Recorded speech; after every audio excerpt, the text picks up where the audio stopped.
Assalamu alaikum. Translocation is in the plants is our today's topic, and translocation in the plants is usually termed as mass flow hypothesis or pressure flow hypothesis. Translocation in plants. Movement of sugars between different parts of the plants is termed as translocation. Mean the foods which are prepared by the plants, they are translocated. Their location is changed from one part of the plant to the other plant. And there are basically two major routes of this translocation of the prepared food. और ये translocation की जो दो roots हैं, इनमें से one root है leave to storage organs. Storage organs कौन कौन से हैं प्लांट्स के अंदर? रूट्स और स्टेम जो है वो स्टोरेज ऑर्गन के तौर पर गिने जाते हैं, और लीव्स जो हैं जहां पर फोटोसिंथेसिस हो रही है और फोटोसिंथेसिस की प्रोडक्ट के नतीजे फोटोसिंथेसिस के नतीजे में carbohydrates are produced in the form of glucoses, और उन्हीं को बेसिकली हमने प्लांट ने एक से दूसरी जगह ट्रांसपोर्ट करना होता है. और समटाइम्स क्या होता है कि स्टोरेज ऑर्गन से प्लांट के दूसरे जो डिफरेंट पार्ट्स हैं उनके अंदर भी फूड की ट्रांसफ़र होती है, और ये स्टोरेज ऑर्गन्स मीन रूट्स और स्टेम से ये फूड जो होता है ये इनके एरियल पार्ट्स में भी जा सकता है, बल्कि जाता है जब ज़रूरत पड़ती है. तो these are two different routes of the translocation of the foods inside the plants. First of all, we will talk about the sugar molecules which are produced in the plants and how they are converted into different other form of the molecules. Photosynthetic product is the glucose. Photosynthesis के नतीजे में glucose बनता है, और glucose एक usable entity है, usable molecule है जिसको यूज किया जाता है. ये ग्लूकोज की फॉर्म में बनता है और इसको ग्लूकोज को रेडिली ये अवेलेबल होता है यूज करने के लिए. लेकिन चूंकि प्लांट्स बहुत बड़ी मिकदार में ग्लूकोज प्रोड्यूस करते हैं, तो इस वजह से उनकी ये जो एक्स्ट्रा अमाउंट ऑफ ग्लूकोज होता है that is converted into other molecules, और इनको स्टोरेज में रखा जाता है. Transport molecule. अब वी नो दैट ग्लूकोज जो है, जब दो ग्लूकोज आपस में मिलते हैं तो वो एक डाइसैकेराइड बनाते हैं जो कि सुक्रोज के नाम से जाना जाता है, और ये सुक्रोज एक ट्रांसपोर्ट मॉलिक्यूल है. इसका मतलब है जब ग्लूकोज को ट्रांसपोर्ट करना होता है प्लांट में एक जगह से दूसरी जगह तक, तो इसके लिए इसको ग्लूकोज को सुक्रोज में कन्वर्ट किया जाता है. Glucose itself is not transported, बल्कि इसको ट्रांसपोर्टेशन के लिए, ट्रांसलोकेशन के लिए सुक्रोज में कन्वर्ट किया जाता है. जबकि तीसरा मॉलिक्यूल इंपॉर्टेंट एक पॉलीसेकेराइड है जिसको स्टार्च का नाम दिया जाता है. Starch is made up of the glucose, you have learned it earlier. ये एक स्टोरेज मॉलिक्यूल है. जब कभी भी आप स्टोरेज में कोई शय रखते हैं तो उस स्टोरेज में आप रखने के लिए डिफरेंट चीज़ों को कन्वर्ट करते हैं, किसी पोर्टल में, किसी बड़ी गडड़ी में रखते हैं, किसी बॉक्स के अंदर बंद करके रखते हैं ताकि वो इजीली यूजेबल ना हो. तो इसी तरह बहुत सारे ग्लूकोज मिलकर स्टार्च मॉलिक्यूल बनाते हैं, और ये स्टार्च ग्रेन्स की सूरत में प्लांट के डिफरेंट हिस्सों में स्टोर किया जाता है. अगर आप इन दोनों डायग्राम्स को देखें तो यहाँ पर हमें नजर आएगा कि ये जो ग्रेन लाइक स्ट्रक्चर्स हैं, पर्पल स्ट्रक्चर हैं, ये सेल्स के अंदर मौजूद हैं. These are the cells. ये डिफरेंट सेल्स हैं प्लांट के, सेल स्टोरेज ऑर्गन के, और इनके अंदर ये पर्पल कलर के जो ग्रेन्स मौजूद हैं, दीज आर स्टार्च ग्रेन्स. ये इनको जो है कलर किया गया, ओरिजिनल है, ये इनका कलर नहीं है. इन सेल्स को देखें, ये एक रूट के कॉर्टेक्स रीजन के सेल्स हैं जो यूजुअली पेरेन्काइमा सेल्स हैं, थिन वॉल्ड, और इनके अंदर गैप्स भी मौजूद होते हैं. इनके अंदर भी देखें आपको ये ग्रेन्स नजर आ रहे हैं बहुत सारे. All these grains are starch grains, और ये स्टोर्ड हैं यहाँ पर, इस जगह पर, यहाँ पर ये मौजूद हैं.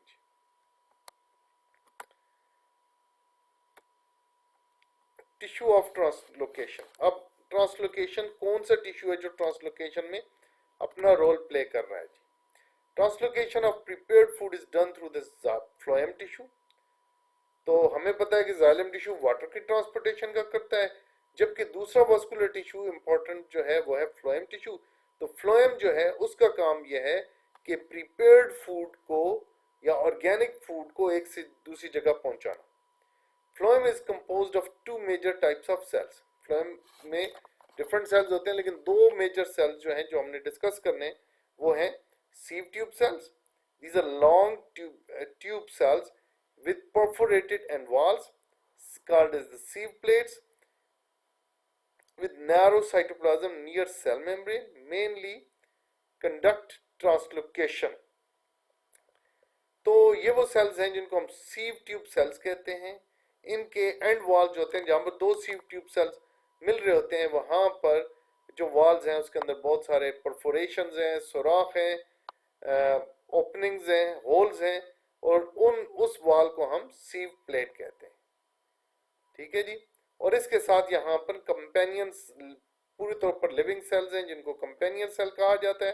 Living cell that support the sieve tube cells. ये सीव ट्यूब सेल को इसका फंक्शन करने में सपोर्ट कर रहे होते हैं। There are cytoplasmic connection between companion cells and sieve tube cells, और इन कनेक्शंस को प्लाज्मोडेस्माटा कहते हैं। These are holes in the cell walls, और ये स्पेशल होल्स होते हैं, इनको नाम दिया जाता है प्लाज्मोडेस्माटा, जो कंपेनियन सेल्स और सीव ट्यूब सेल्स के दरमियान पाए जाते हैं जी। Let us discuss the sieve tube cells in detail. अब ये सीव ट्यूब सेल्स हैं, ट्यूब लाइक सेल्स हैं, और इनके ओवरऑल अगर हम फ्लोएम को देखें, एक cross section of the dicot stem में, तो स्टेम के अंदर हमें नजर आता है कि these are the vascular bundles। ये vascular bundles हैं, different vascular bundles हैं which are arranged in a ring shaped structure। On the inner side these cells with the large lumen, जिनका बड़े बड़े holes नजर आ रहे हैं, these are the xylem cells। और इस vascular tissue के outer side पर, यहाँ पर इस region के अंदर ये जो cells हैं या ये cells हैं, ये यहाँ पर फ्लोएम टिश्यूज होते हैं। ये स्पेशली है, ये पुराने फ्लोएम टिश्यूज हैं, यहाँ पर ये न्यू फ्लोएम टिश्यूज होंगे। तो फ्लोएम टिश्यूज को अगर हम डिटेल में देखें तो these are the sieve tube cells. Sieve tube cells के ये एलोंगेटेड ट्यूब लाइक सेल्स हैं, और इनकी एंड वॉल्स में ये परफोरेशंस पाई जाती हैं, सुराख पाए जाते हैं, जिसको सीव प्लेट का नाम दिया जाता है। ठीक है। और ये इनके साथ कंपेनियन सेल्स हैं which are the living cells which have the nucleus, और companion cells और जो सीव ट्यूब एलिमेंट या सीव ट्यूब सेल्स हैं, इनके दरमियान प्लाज्मोडेस्माटा पाए जाते हैं, जो साइटोप्लाज्मिक कनेक्शंस हैं, जिनकी मदद से ये मटेरियल को लोड या अनलोड करने का काम सरंजाम दे सकते हैं। ये ओरिजिनल जो फोटो माइक्रोग्राफ्स हैं, इनकी मदद से हमें नजर आ रहे हैं कि these are the companion cells. इसका हमें प्रॉपर साइटोप्लाज्म न्यूक्लियस वगैरह नजर आ रहा है, जबकि ये जो सेल्स हैं, ये सेल्स हैं sieve tube cells. Sieve tube sales, यहाँ पर भी आप सीव ट्यूब एलिमेंट या सीव ट्यूब सेल्स को एलोंगेटेड सेल्स नजर आ रहे हैं। इनके साइडों पर, यहाँ पर स्पेशली आपको फील होगा that there is some cytoplasm. कुछ साइटोप्लाज्म साइडों पर होता है, लेकिन सेंटर से ये तकरीबन खाली होते हैं for the translocation of the material. और ये जो पार्ट है, ये जो थिक एरिया नजर आ रहा है, यहाँ पर भी, यहाँ पर भी, यहाँ पर सीव ट्यूब सेल्स, सीव प्लेट्स मौजूद हैं। ये सीव ट्यूब सेल्स के दरमियान, दो सीव ट्यूब सेल्स के दरमियान यहाँ पर परफोरेटेड वॉल्स, जिनको सीव प्लेट का नाम दिया जाता है। These are the photomicrographs of the different plants। उनमें ये सीव ट्यूब सेल्स, जो सीव प्लेट्स पाई जाती हैं सीव ट्यूब सेल्स के एंड पर, ये दिखाई गई हैं। These are what a fine kind of sieves, छलनी, जिस तरह छलनी होती है ना, सीव का मतलब छलनी होता है, तो ये उस छलनी की तरह के यहाँ पर है, और ये इस बात को इस काबिल बनाते हैं इन सेल्स को कि वो इजीली ट्रांसलोकेशन कर सकें या फूड मटेरियल को एक से दूसरे सेल तक पहुंचा सकें। अब हम देखते हैं प्रॉपर जो mechanism of mass flow translocation. जो मैकेनिज्म ऑफ ट्रांसलोकेशन को फर्स्ट टाइम जो जर्मन प्लांट फिजियोलॉजिस्ट था अर्नस्ट मंच ने 1930 में उसने एक मॉडल पेश किया, एक हाइपोथेसिस पेश किया, जिसको कहा जाता है मास फ्लो हाइपोथेसिस या प्रेशर फ्लो हाइपोथेसिस। ये प्रेशर फ्लो हाइपोथेसिस क्या है? मूवमेंट ऑफ फोटोसिंथेटिक प्रोडक्ट्स जो ग्लूकोज की फॉर्म में होता है लेकिन उसे कन्वर्ट किया जाता है in the form of sucrose, उसकी मूवमेंट है from source to sink. Source से लेकर सिंक तक उसकी मूवमेंट है थ्रू दी फ्लोएम टिश्यू के जरिए with the help of hydrostatic pressure is called as pressure flow hypothesis और मास फ्लो हाइपोथेसिस। तो ये प्लांट के अंदर सोर्स से लेकर सिंक तक फोटोसिंथेटिक प्रोडक्ट्स या कार्बोहाइड्रेट्स को की मूवमेंट है थ्रू फ्लोएम टिश्यू। इसके लिए रूट क्या है, इसके लिए पाथवे क्या है, वो है फ्लोएम टिश्यू। और इसके लिए मैकेनिज्म असल क्या है, that is hydrostatic pressure. Water का प्रेशर यहाँ पर यूटिलाइज किया जाता है और इसमें मूव कराया जाता है प्रोडक्ट्स को या ऑर्गेनिक फूड को एक से दूसरी जगह पर। Let us see details of source and sink. हम किस शिया को कहते हैं? Source, part of the plant from where organic food or sucrose is transported to other parts is termed as source. source plants के अंदर हर वो सेल या हर वो टिश्यू हो सकता है जहां पर ऑर्गेनिक फूड मौजूद है और वहां से इसने ट्रांसपोर्ट होकर प्लांट के किसी और एरिया में जाना होता है। That is called as a source. जैसा कि यहाँ पर हमें नजर आता है कि these are the source cell. ये जो सेल्स हैं ये कंपेनियन सेल हो गया और ये सोर्स सेल है। अगर हम फोटोसिंथेटिक प्रोडक्ट की बात करें तो photosynthesis mostly mesophyll cells of the leaf में हो रहा है और लीव्स के ये मेसोफिल सेल्स हैं जिनके अंदर ग्लूकोज फोटोसिंथेसिस के नतीजे में बन रहा होता है, that is transported to the companion cells और कंपेनियन सेल से ये सीव ट्यूब सेल्स के अंदर इसको भेजा जाता है। तो यहाँ पर जो सोर्स सेल्स हैं वो लीफ के अंदर मौजूद है। सोर्स ऑर्गन जो है वो लीफ है और उसके सोर्स सेल जो है they are usually mesophyll cells. अब सिंक क्या है? Part of the plant which store और use organic food sucrose are called sink. अब सिंक क्या हो सकता है जी कि जहां पर ये फूड स्टोरेज के लिए भेजा जाता है उसको हम सिंक कहते हैं, या प्लांट के अंदर किसी भी जगह पर फूड को इस्तेमाल किया जाता है तो उसको भी सिंक कहा जाता है। लेकिन स्टोरेज के लिए जैसे कि भेजा जा सकता है रूट्स के पेरेन्काइमा सेल्स तक या स्टेम के सेल्स तक, तो they act like a sink जो कि रिसीव करते हैं इस फूड को, फूड प्रोडक्ट को, और रिसीव करने के बाद इसको फिर स्टार्च में कन्वर्ट करते हैं। तो ये इसको हम क्या बोलते हैं? सिंक का नाम देते हैं। और जो फ्लावर्स आप कह सकते हैं या फ्रूट्स कह सकते हैं, they also act like sink, क्योंकि वो भी खुद खुराक तैयार नहीं कर रहे, उन्हें भी जो चीज़ें फूड मटेरियल्स चाहिए होते हैं, जो उनके बहुत अच्छे टेस्ट होते हैं, बहुत मीठे टेस्ट होते हैं, वो उन्हीं फोटोसिंथेटिक प्रोडक्ट्स की वजह होते हैं जो उन तक मिलते हैं। So they also act as sink. लेकिन बाज़ केसेस में जब फॉल का सीजन होता है तो लीफ नहीं होते, तो उस वक्त ये स्टोरेज ऑर्गन्स जो हैं ये एक सोर्स के तौर पर रोल प्ले करते हैं और जो बाकी ऑर्गन्स हैं जहां जहां तक ये फूड जाता है उस वक्त वो सिंक के तौर पर रोल प्ले कर रहे होते हैं। तो फॉल के सीजन में तो ये सिंक जो है वो सोर्स का रोल प्ले करता है और ये फ्लोएम से ऊपर वाले डिफरेंट सेल्स तक ये जाता है फूड। तो उन सेल्स को जो नए लीफ वगैरह उस वक्त निकल रहे होते हैं, उनको जो फूड चाहिए होते हैं इनिशियली, तो वो बतौर सिंक के तौर पर रोल प्ले कर रहे होते हैं। अच्छा जी, ये तो हो गया सोर्स और सिंक। अब हम इसके प्रॉपर मैकेनिज्म की तरफ जाते हैं। बेसिकली व्हाट हैपन्स कि जो सोर्स है वहां पर ग्लूकोज मौजूद है।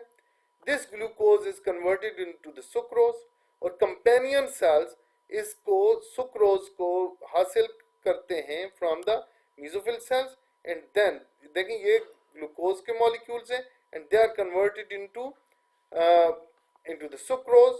These are the sucrose molecules, और ये जो sucrose molecules हैं ये कंपेनियन सेल्स एनर्जी यूटिलाइजेशन के बाद इसे लोड करते हैं in the phloem tissues. Phloem tissues में बाकायदा लोडिंग की जाती है, and this loading is done by means of active transport. Active transport से इसको अच्छा खासा एनर्जी यूटिलाइज करके किया जाता है, लोड किया जाता है फ्लोएम में। फ्लोएम के अंदर अब वाटर पोटेंशियल जो है वो बहुत कम हो जाता है due to this sucrose. Sucrose चूंकि एक्टिवली ट्रांसपोर्ट किया जाता है तो वो बहुत बड़ी मिकदार में जहां पर इकट्ठा हो जाता है, तो इस लोअर वाटर पोटेंशियल की वजह से करीब ही मौजूद चूंकि जाइलम है, तो जाइलम से वाटर जो है वो यहाँ पर मूव करके आ जाता है। जाइलम से वाटर जो है वो यहाँ पर मूव करके आएगा, जिसकी वजह से ओवरऑल हाइड्रोस्टैटिक प्रेशर जो है वो इस सेल्स में ज्यादा हो जाएगा। और ये जो है सोर्स के करीब hydrostatic water potential sieve tube cell में ज्यादा है, जबकि सिंक के नजदीक ये हाइड्रोस्टैटिक प्रेशर कम है। So this solution will move from higher hydrostatic potential to lower hydrostatic potential. So both water and sucrose will move from source to sink area. And in the sink area again these are the companion cells which will unload this sucrose by using the energy. They use energy. जिस तरह आप किसी truck में किसी अपना सामान load unload करने के लिए आपको मजदूरों की जरूरत होती है, आप उनको पैसा देते हैं या उनको खाना खिलाते हैं, कोई ना कोई एनर्जी की फॉर्म यूज करते हैं। इसी तरह यहाँ पर भी लोडिंग और अनलोडिंग ऑफ सुक्रोज के लिए from source to sink energy is utilization by means of active transport.